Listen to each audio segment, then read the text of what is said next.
Be role models for others. இது வந்து as a individual உங்களோட contribution to society plus you're creating value also. அதை எடுத்து நாளைக்கு வந்து சார்ட்ட சொல்லிட்டு அதுக்கு ஏற்பாடு பண்ணிங்கன்னா நீங்கள் இவ்வளோ பேர் வீட்டிலேருந்து போனீங்கன்னா எனக்கு மாதம் 15,000 இருக்கும், ஆளுக்கு 1000 நீங்கள்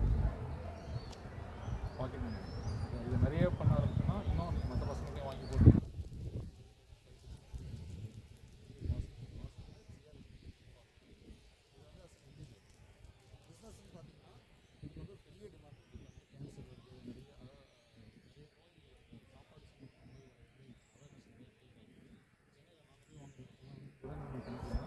நூறு பேருக்கு வந்து நிற்பாங்க. அந்த காய்கறி வந்து 100 பேர் இருக்காது. இப்போ பயங்கர ரஷ் இருக்கும்.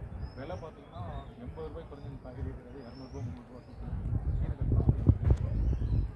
ஸோ இது வந்து ஒரு பெரிய வேல்யூபிள். இது கண்டிப்பாக அந்த ஈல்டு வந்து கம்பேர்ட் டு நீங்கள் உரம் போடுறதோட இதோட ஈல்டு கம்மியாக தான் இருக்கும். பட் அதோட டேஸ்ட்டும் உங்களுக்கு அந்த டிஃப்ரென்ஸ் தெரியும். ப்ளஸ் அதுக்கு பெரிய வேல்யூ இருக்குது, நிறைய பண்ணுறாங்க அது. ஸோ இது வந்து ஒரு பிஸ்னஸாகவும் நீங்கள் எடுத்துக்க முடியும். அப்படி பிஸ்னஸ்னு போகிறப்ப உங்களோட இன்புட் உங்களுக்கு என்ன இருக்கணும்னா எதை எடுத்துகிட்டு போனால் மார்க்கெட்டில் வந்து டிமாண்ட் ஜாஸ்தியாக இருக்குது. எல்லாரும் விற்கிறது நம்ம எடுத்துகிட்டு போகக்கூடாது. அதே டைம் நான் எடுத்துகிட்டு போகிறது யாருக்கும் தெரியாமல் இருக்கக்கூடாது. ஒரு அவேர்னஸ் இருக்கணும், மற்றவங்களை அதை பண்ண முடியாத பொருளாக இருக்கணும். அப்போ தான் வந்து அது விலை கொடுக்கும். இல்லைனா என்ன 10 பேர் கொண்டு போகிறது நானும் கொண்டு போகிறப்ப மார்க்கெட் தான் என்னோட ப்ரைஸ் விற்கும். அந்த 10 பேர் விற்கிற அளவுக்கு நான் விற்கணும், அதோட கம்மியாக தான் எனக்கு விற்கும். நான் மட்டும் ஒரு பொருளை கொண்டு போகிறேங்கிறப்ப அது நல்லா விற்கும். ஆனால் அந்த பொருள் வந்து அவங்களுக்கு தெரிஞ்சதாக இருக்கணும். தெரியலைன்னா நம்ம அதுக்கு மார்க்கெட்டிங் ஒரு எக்ஸ்பென்ஸ் பண்ணணும். ஸோ அவங்க தேடுற ஒரு பொருளாக இருக்கும். அதை வந்து நம்ம எடுத்துகிட்டு போய் விற்றோம்னா இப்போ கேக் நுணாக்காய் இருக்குல்ல, கேக்கில் சொல்லுவாங்க. அதுக்கு வந்து ராஜஸ்தானுக்கு வந்து பயங்கரமாக சாப்பிடுவாங்க. சென்னையில் கிடைக்காது. என் ஃப்ரெண்டு ஒரு ஃபார்ம் வச்சுருக்காரு, சென்னையில் 50 கிலோமீட்டர்.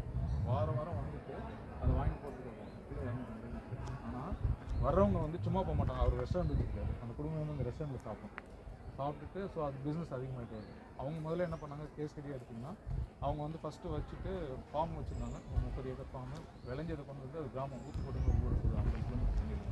அதை எடுத்துகிட்டு அண்ணா நகர் ஒரு வண்டியை கொண்டு வந்து ஆனால் அதுக்கு ஒரு ஃபிக்ஸ்டு டைம் கிடையாது. ஸோ நினச்சப்போ வந்து இருக்கும். ஸோ போகிறவங்க வரவங்க தான் வாங்குவாங்க. அதுக்கு வந்து ஒரு டார்கெட் கஸ்டமரும் கிடையாது. அப்புறம் யோசிச்சு என்ன பண்ணாங்க, நம்ம சென்னை போகிற வழியில் கடையில் இருக்கலாம். அப்படி திருப்பதிக்கு போகிற வழி அங்கே வந்து கடை கட்டலாம். கட்டிட்டு இந்த காய்கறிலாம் வந்தாங்க. அப்புறம் காய்கறி ரெஸ்டாரண்ட் இருக்காங்க.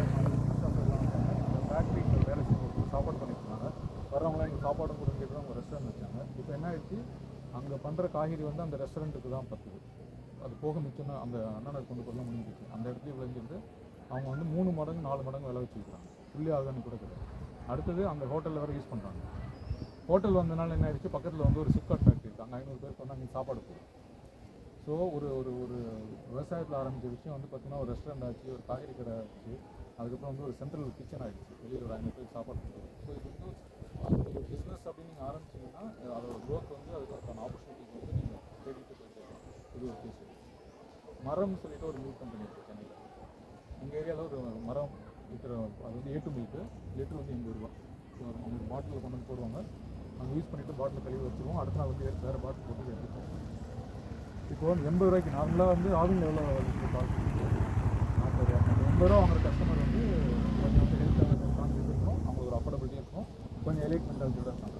ஓகேவா? இப்போ அவங்ககிட்ட என்ன அடுத்து என்ன பண்ணாங்கன்னா, இவர் வந்து ஆர்கானிக் காய்கறி வருது அப்படின்னு ஒரு வாட்ஸ்அப் குரூப் இருக்குது. எக்ஸாம்பிள் வந்து ஒரு 500 பேர் வச்சுக்கோங்க. ஒரு 500 பேரோட கஸ்டமர் 500 பேருக்கு வந்து ஒரு 10 பசங்க வச்சு வாட்ஸ்அப் பண்ணுறாரு. இந்த 500 பேருக்கு ஒரு வாட்ஸ்அப் குரூப்பில் மெசேஜ் பண்ணுறாரு, நாளைக்கு வந்து முருங்கைக்கீரை வருது, இல்லை ஒரு முளைக்கீரை வருது.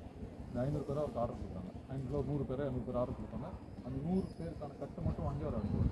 அடுத்த நாள் வந்து கத்திரிக்காய் வருது, அடுத்த நாள் வெண்டைக்காய் வரணும். ஒரு நாளைக்கு ஒரு காய்கறி. இது இல்லாமல் வந்து வெல்லம், ஹனி, அப்புறம் வேறு அந்த பொடி இதெல்லாம் வந்து அப்பப்போ வந்து மெசேஜ் கொடுத்தே இருப்பார். இப்போ 500 ஃபேமிலியாக அவருக்கு வந்து கஸ்டமர். இந்த 500 பேரும் அஃபோர்டபுள் ஸ்பெண்டிங் வந்து அஃபோர்டபுள் ஆகணும். அவங்களாம் வந்து எங்கள் வீட்டிலேருந்து மாதம் 3,500 ரூபாய்க்கு நான் ஆவரேஜாக பே பண்ணுறேன். ஸோ இந்த 3,500 ரூபாய் அவர் போயிடுது. 500 வீடும் ஆவரேஜாக நீங்கள் 2000 ரூபாய் வச்சுக்கோங்க. ஸோ இந்த அமௌண்ட் வந்து அவருக்கு போயிடுது. ஓகேவா?